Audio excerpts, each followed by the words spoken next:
A litigation lawyer says she has seen a significant increase in the number of clients who purchased a home with no conditions and are now seeking legal recourse for problems that popped up after moving on. There are clear risks to the decision to buy a home without conditions. Some people have bought homes without even seeing inside the home. They just get into buying panic and they buy it, and serious problems are found after they sign along the dotted line. Todd C. Slater joins me on this. Todd, good morning. Good morning, Jerry. Surprised by this? Not in the least. You know, that whole caveat emptor, buyer beware. I mean, it's been front and center for years, but with the hot markets that we've experienced, you know, sellers are looking for that firm offer. They don't want to get caught up in conditions, you know, one being financing, and typically the other one would have been on a home inspection. And, you know, I'm not surprised. The only problem that does arise is that if a seller actually knows of a latent defect, and if they've hidden it, you know, there's going to be some teeth for the buyer to come back on them. But, you know, things happen. You know, houses, you can't always time a leak in a foundation. You can't always time something that's going to break down.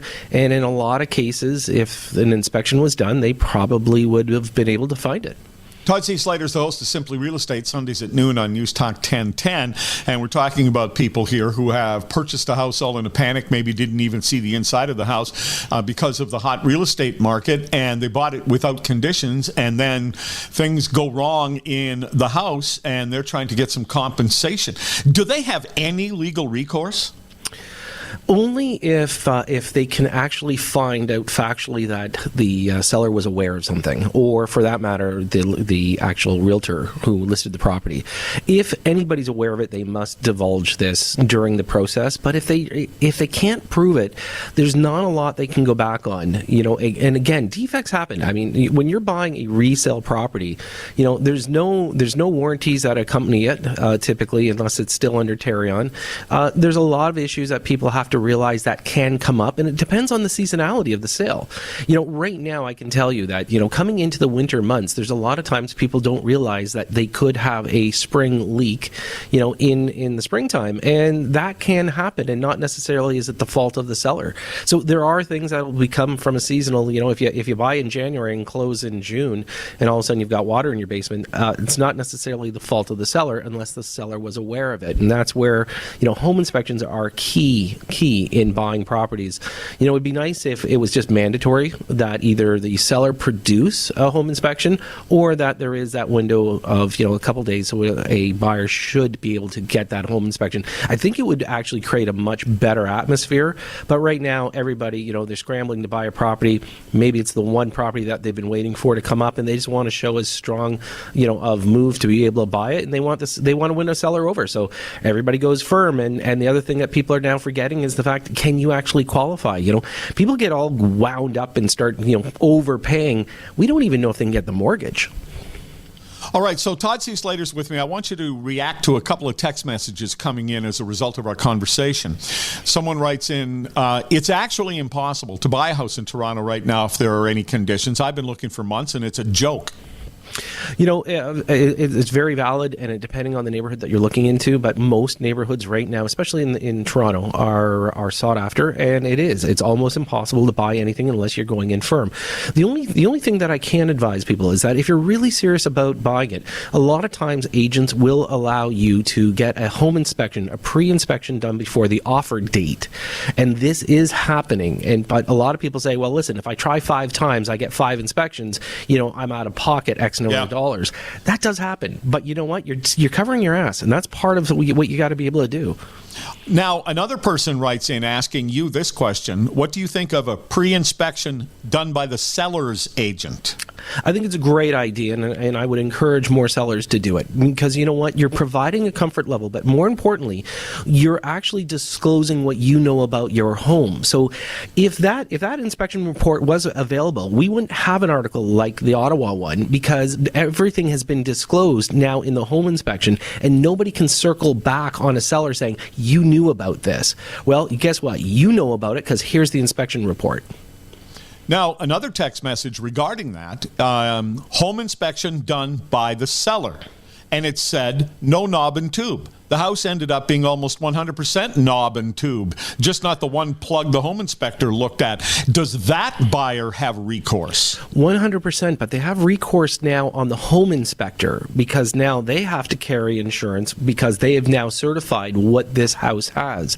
So again, it will trickle back to the seller. So they'd sue the seller sues the home inspector, and the home inspector is the one who's going to be held liable for it because those home inspections must be done accurately by a professional.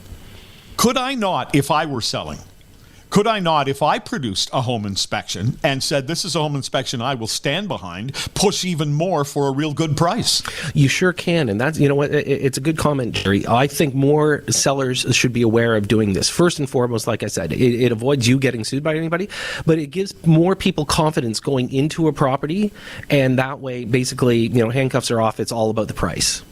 I want to talk to you about something else that attaches to all of this, and of course the incredible cost of housing in Toronto. But it's also occurred to me that we have an element of, I want to live in the city. I want all the amenities of a city. I just don't want to pay the big price that comes with living in a big city, because big cities all over the world have incredibly expensive housing prices. I decided to look at something, sort of not just on the fringes of the GTA, Kapuskasing, Ontario.